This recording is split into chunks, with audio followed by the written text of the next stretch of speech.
పిల్లల కోసం దంపతుల ఆతృతను ఫెర్టిలిటీ సెంటర్లు క్లాష్ చేసుకుంటున్నాయి. తాజాగా వెలుగు చూసిన సికింద్రాబాద్లోని యూనివర్సల్ సృష్టి ఫెర్టిలిటీ సెంటర్ ఘటన తెలుగు రాష్ట్రాల్లో చర్చాంశనీయంగా మారింది. పిల్లల కోసం ఎదురు చూస్తున్న దంపతులను సరోగసి ముసుగులో సృష్టి ఫెర్టిలిటీ సెంటర్ మోసం చేసింది. సరోగసి ద్వారా వేరే వ్యక్తి వీర్యంతో కలిగిన సంతానాన్ని వారి సంతానంగా నమ్మించారు. బాధితుల ఫిర్యాదుతో సృష్టి ఫెర్టిలిటీ సెంటర్ డొంక కదులుతుంది. సంతానం కోసం దంపతుల ఆరాటం అంతా ఇంతా కాదు. ఇక పిల్లలు లేని దంపతుల వేదన చెప్పలేనిది. ఇంట్లో వాళ్ళ నుండి బంధువుల నుండి వచ్చే ఒత్తిళ్లు అంతా ఇంతా కాదు. సంతానం లేని దంపతులు మానసికంగా తీవ్రంగా కుంగిపోతుంటారు. గతంలో అయితే అనాథ ఆశ్రమాలకు వెళ్లి పిల్లలను లేదంటే సొంత బంధువుల పిల్లలను దత్తత తీసుకునేవారు. కానీ ఈ మోడ్రన్ కాలంలో సంతానం కోసం ఎన్నో మార్గాలు వచ్చాయి. అందులో ముఖ్యమైనవి ఐవీఎఫ్, సరోగసి విధానాలు. ఐవీఎఫ్ విధానంలో భర్త వీర్య కణాలని కృత్రిమ పద్ధతిలో భార్య గర్భాశయంలోకి ప్రవేశపెట్టి గర్భం దాల్చేలా చేయటం. సరోగసి అంటే దంపతుల వీర్య కణాలు, అండాలను కృత్రిమ పద్ధతిలో ఫలదీకరణ చేసి మరో మహిళ గర్భంలో ప్రవేశపెట్టడం. అంటే ఈ పద్ధతిలో మరో మహిళ తన గర్భాన్ని రెంటుకు ఇచ్చినట్లు లెక్క. సరోగసి మహిళ వివరాలను గోప్యంగా ఉంచుతారు. ఇదే ఫెర్టిలిటీ సెంటర్లకు ఆదాయ మార్గంగా మారింది.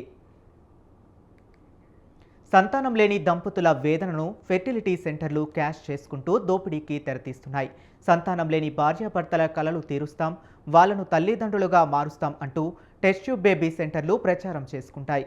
ఇలా తమ సంస్థకు ప్రచారం చేసుకోవటంలో తప్పులేదు, కానీ ఆ సంస్థ ముసుగులో పలు తప్పులకు తెరతీస్తున్నాయి.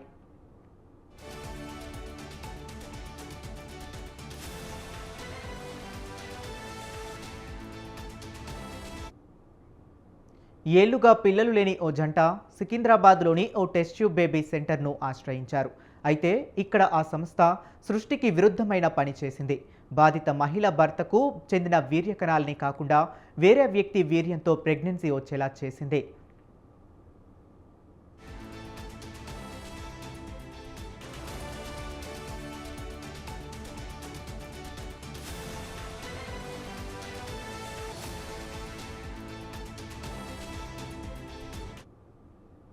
గతేడాది ఆగస్టులో ఐవీఎఫ్ కోసం డాక్టర్ నమ్రతను రాజస్థాన్కు చెందిన దంపతులు గోవింద్ సింగ్, సోనియా సంప్రదించారు. టెస్టుల కోసం 66,000 తీసుకుని సరోగసికి వెళ్లమని డాక్టర్ వాళ్లకు చెప్పారు.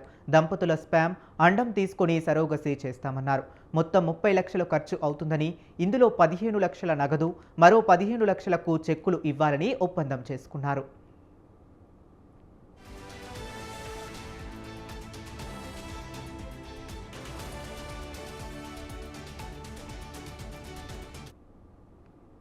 ఈ క్రమంలో గతేడాది ఆగస్టులో 5 లక్షలు నమ్రత ఖాతాకు దంపతులు బదిలీ చేశారు. సెప్టెంబర్లో నిర్వాహకులు విశాఖకు దంపతులను పిలిచి స్పామ్, అండం సేకరించారు. విడతల వారీగా నగదును బాధితులు డాక్టర్ నర్మదా ఖాతాలో జమ చేశారు. సెప్టెంబర్ నెలలో సరోగసి విజయవంతంగా ప్రారంభించామని చెప్పి మరికొంత నగదు నర్మదా తీసుకున్నారు. ఈ ఏడాది మే నెలలో మొత్తం నగదును బాధితులు చెల్లించారు.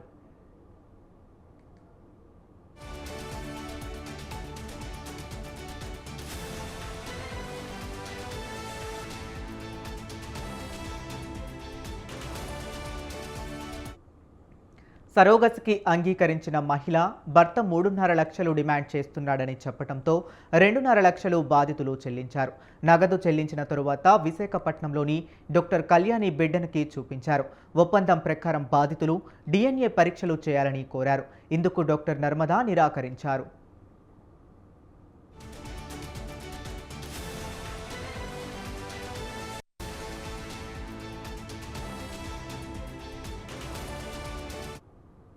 అనుమానం వచ్చిన బాధిత దంపతులు ఢిల్లీలోని శిశువుకు DNA పరీక్ష నిర్వహించగా షాకింగ్ విషయాలు వెలుగు చూశాయి. బిడ్డ తమది కాదని బాధిత దంపతులు గుర్తించారు. శిశువును అసలైన తల్లిదండ్రులకు ఇవ్వాలని తెలిపారు. ఈ క్రమంలో నర్మద బాధితుల ఫోన్ నెంబర్లను బ్లాక్ చేశారు. దీంతో సృష్టి టెస్ట్ ట్యూబ్ బేబీ సెంటర్పై వారు పోలీసులకు ఫిర్యాదు చేశారు. డాక్టర్ నర్మదా సిబ్బందిపై పలు సెక్షన్ల కింద పోలీసులు కేసు నమోదు చేశారు.